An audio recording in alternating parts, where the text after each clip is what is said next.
Hi gems, welcome back to my channel. So today I'm going to be doing something a little different.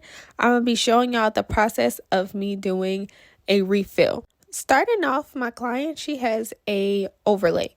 It's acrylic but without the tips.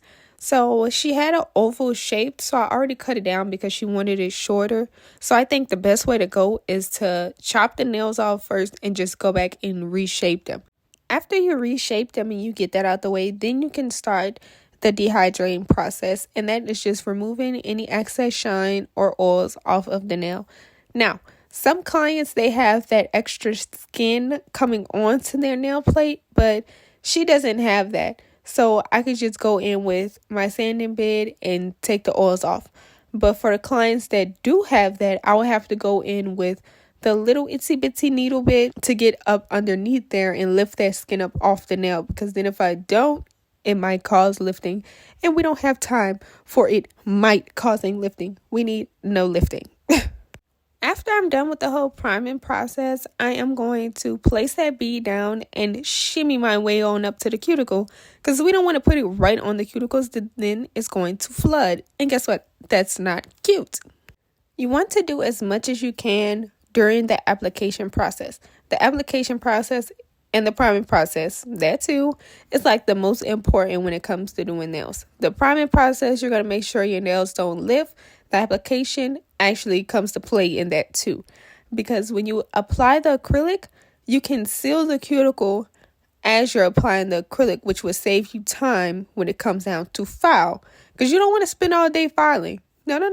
You don't want to do that. You don't want to do no half job doing the application and be like, oh, I'll just fix it when I file. No, I learned my lesson with that. Your wrist is going to be hurting. It's going to make it 10 times worse.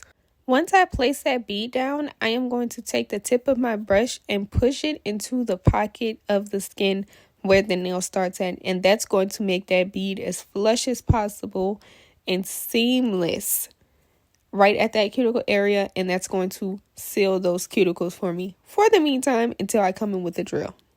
And I wanted to tell y'all a little bit about nail beds. So right now, if you look at my client's nail bed, she has more wide nail beds, so therefore I might have to go in with extra beads. So let's say if your client had a smaller nail bed and you was able to do her refill with just one bead, that's cool. But some fingers are wider than others. Let's say your pinky is your smallest nail. So when it comes down to your middle finger or your ring finger, it might be more wider. So when somebody has already wide nails, it's going to be even wider. So I had to go in 2 beads to do her refill, because I didn't want to lay down a big old bead and then it dry up and then it doesn't blend flawlessly. That's why starting off, I would not take advice of all those 1 bead, 2 beads. That's cool. That's what works for them. But do what works for you. With me, I don't be counting no damn beads. I put however many down, which is going to give me that flawless application. That's what I do.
Finish filing her nails and shaping them, I go in with my 5-in-1 pan of bit. You get it off of Amazon. Yeah, Amazon. Now, I'm gonna tell y'all this that I did not know. I don't know if anybody else knew it, but y'all, I did not know this. Y'all see that red thing on there? So they said it's for like to stop the dust from going in there. Why I used to keep it up, like pushed up at the top, like how it comes. I didn't know that you were supposed to pull it down. And I was wondering why, like, I couldn't really get into, like, filing the nails and, like, laying the bit flat across the nail like how I'm doing now and just going down. Because the red thing would get in the way. Whole time, it's not supposed to be there. Now, another little tip. With sealing the cuticles, once you see if it looks at it and it still has that pocket and you can see that pocket underneath it, and it's going to fill up with the dust from you filing it, right? And you're going to see the dust get trapped under there. That's how you know it's not sealed. Once you can go past it and none of that dust gets trapped in there and it just looks flawless, that's how you know the cuticles are sealed.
If you are an advocate watcher, you should already know what this matte top coat means. We are finna get into some nail art. So before we do that, you have to apply the matte top coat so everything can apply smoothly.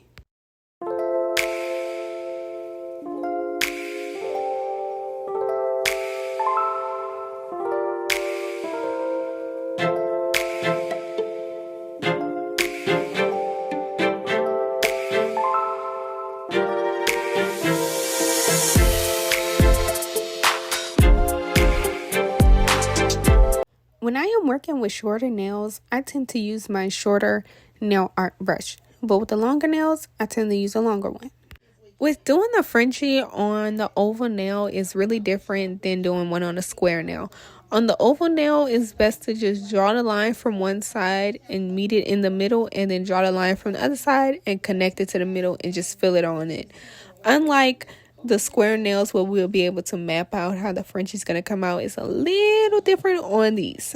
The best thing with doing any type of nail art when you're first getting your hands on it or you're just getting experience with it is getting a really pigmented polish to where you don't have to go in with several coats.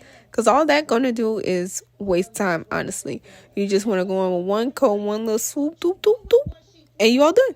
Always make sure that you're flipping your hand around, not your hand, the client's hand around to see their view of the French tip. Because it can look good from your angle, but once they flip it around, baby, them things could be throwing up signs. No, just make sure it's right and flip their hand around to make sure it is not lopsided.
in the comments below, have you guys learned anything from this video or any of the tips and tricks that I told y'all was really helpful? If y'all have any questions or comments or concerns down below, please do not hesitate to comment them. I will be answering them.